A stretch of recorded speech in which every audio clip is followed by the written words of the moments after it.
motivated when you get things done, when you don't have the energy, but not after today. An author gives his expert advice. Are you feeling sluggish lately? Well, we want you to stick around. After the break, we're going to talk about how to get your energy back by just changing simple things in your diet. We'll see you right back here, right after the break.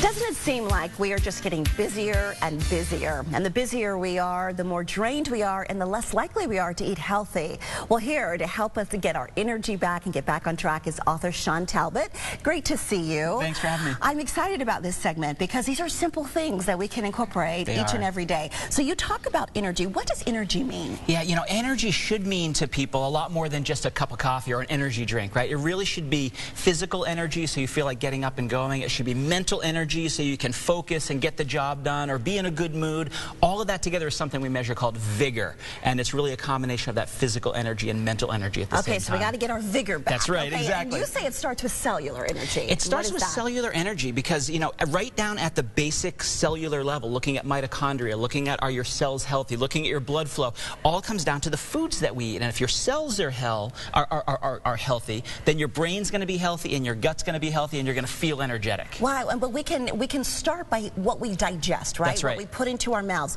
So you have things broken up into buckets. And I do. I love that. So brain health. Let's start with brain health. Why is that important? Yeah, brain health is important because what happens in your brain is how we perceive the world. That's going to be how we feel all day. Good energy, bad energy, high energy, low energy. And that really starts in the gut. People don't realize that there's a brain in your gut. Sometimes we call it the second brain. So if you feed your body the right way with these high fiber kinds of foods, it's going to be good for the gut, and that's going to be good for the brain because they communicate with each other. So we should be eating this starting right out of the gate, then? Exactly. Okay. These are high fiber foods, and you should be eating high fiber foods at every single meal of the day. And that's the green leafy vegetables. You won't necessarily eat kale for breakfast unless you're going to do a smoothie. I was about to say, you could do a smoothie. Right, but berries and apples and green leafies, and don't forget the whole grains. You know, you can eat a very whole grain, you know, nut seed bread. You can eat high fiber kinds of foods.